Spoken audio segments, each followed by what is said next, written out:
자, 이 시각 현재 전국 개표 상황 다시 한번 종합 정리해서 말씀드리겠습니다.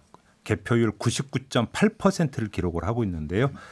더불어민주당이 163석, 더불어시민당 17석, 합쳐서 180석을 얻는 것으로 나왔고요.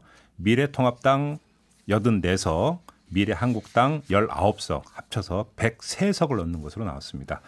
정의당의 경우에는 지역구에서 심상정 후보 당선 확실히 되면서 지역구 1석과 비례 5석 합쳐서 6석, 그리고 국민의당은 3석, 열린민주당이 3석, 그리고 무소속 5석 이렇게 지금 획득하는 것으로 개표 결과 정리가 되는데요. 자, 이 결과를 이분은 어떻게 받아들이는지가 궁금합니다. 열린민주당의 손혜원 최고위원 연결해서 잠시 입장 들어보겠습니다. 자, 위원님 나와 계시죠? 네, 안녕하십니까. 네. 손혜원입니다. 네. 결과 어떻게 받아들이세요? 민주진영의 승리가 무엇보다도 다행스럽다고 생각하고요. 예. 예. 우리 열린민주당이 창당된 지 한 달여 만에 이 펼쳐진 선거라 이제 저희가 소망하던 것만큼의 그 의석은 차지하지 못했지만 충분한 성공을 거뒀다고 저희는 생각하고 있습니다. 예.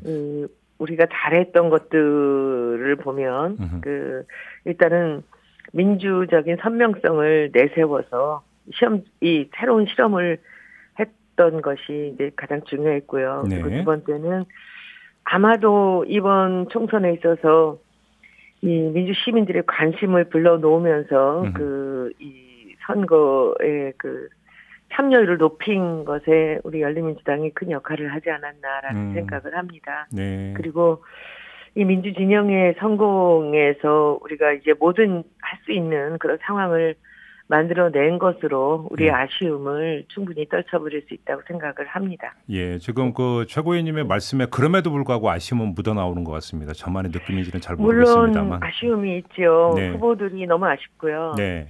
국민들이 보내주신 후보들 아닙니까? 네. 그렇죠. 그리고 그 후보들의 역할들이 우리가 일부러 한 것이 아니라 국민들께서 절묘하게 네. 검찰개혁이나 언론개혁이나 경제개혁에 그야말로 빛나는 후보들을 보내주셨는데 이분들이 아쉽고요. 그리고 이제 또한 이제 여러분들 모두 다 걱정하시고 궁금해하시겠지만 열린민주당의 앞날에 대한 그 계획이 이제 세 분의 국회의원 당선으로 인해서 어떻게 이 방향을 잡아야 될 것인가. 그러게요. 걱정이죠. 네. 이것도 아마 후보님들 오늘 모이시면 네. 충분히 좋은 의견이 나올 거라고 보고요. 네. 그리고 그래도 이 3명의 국회의원이 이 어려운 이 상황 속에서 입성을 했다라는 것이 굉장히 중요한 그런 팩트라고 저는 생각을 하고 있습니다. 알겠습니다. 근데 이제 사실은 여론조사 공표금지 기간에 들어가기 직전까지 나왔던 그 여론조사 결과와 지금 그 최종 선거 결과에는 상당한 지금 차이가 있거든요. 그러면 결국 결정적인 변곡점이 있었을 것 같은데 어떤 게 가장 큰 요인이었다고 자체 분석을 하세요? 변곡점은 이미 여론조사 들어가기 전에부터 일어났습니다. 예.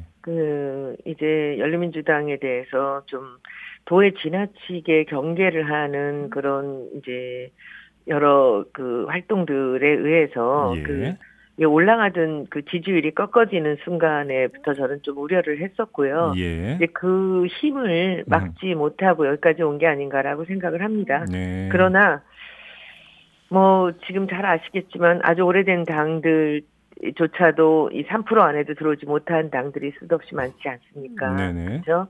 새로 생긴 당들은 물론이고요. 이 안에서 제가 보기에는 이번에 민주진영의 범민주 진영의 승리가 네. 이 아주 굉장히 중요한 요인이라고 제가 보는 부분들이 이 문재인 대통령이 원칙을 지키면서 정도를 걸었다는 것을 이제 문재인 이 정권이 3년이 지난 이제 와서야 국민들이 알게 됐다는 것이죠. 이것은 마침 이 총선을 앞두고 알게 됐다는 것이 너무 다행한데 참으로 비극적이게도 이것이 코로나에 이 언론에 관련된 건 이 코로나를 대응하는 이 우리나라 언론들에 의해서 그야말로 이 문재인 대통령의 이제 여러 가지 지적들이나 이분이 하시는 이런 역할이나 그런 결과들이 많이 왜곡되고 있는 중에 외신을 통해서 국민들이 깨닫게 된 거죠.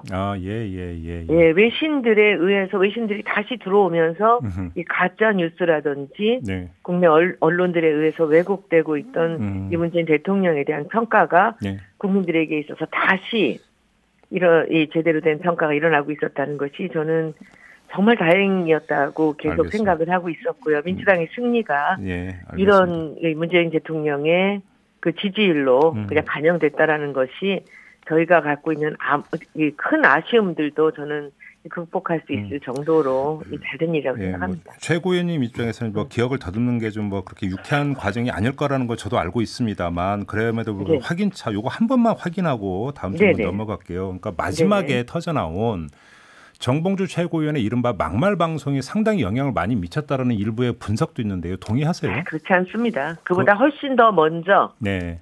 그 몇 분에 의한 그 민주 진영에 있는 분들을 결집하려는 몰빵이라는 그 결집이 이미 예.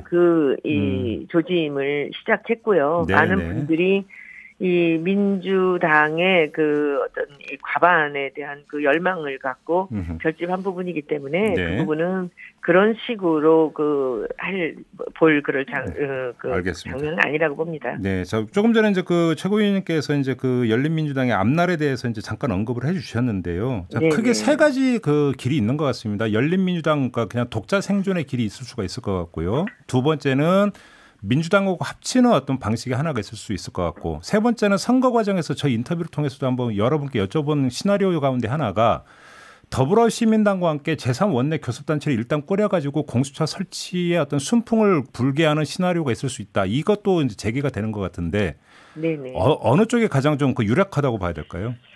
그런데 저희가 지금 세 분이 이 원내에 들어가셨기 때문에 들어갈 수 있기 때문에 예. 이 모든 판단은 저희가 할 수가 없습니다. 이것은 더불어민주당에 달려 있고요. 네. 더불어민주당이 어떻게 판단을 할 것이냐에 따라서 열린민주당은 결국은 그들의 판단에 맡길 수밖에 없는 그런 상황이 아닐까라고 저는 생각하지만 이제 당선자들과 당내 지도부가 이제 마지막으로 어떤 결정을 내리든지 그것은 이 더불어민주당과 협의를 해서 돼야 될 일이 아닐까라고 생각합니다. 알겠습니다. 자, 오늘 인터뷰 여기서 마무리할게요. 고맙습니다. 네네, 고맙습니다. 네.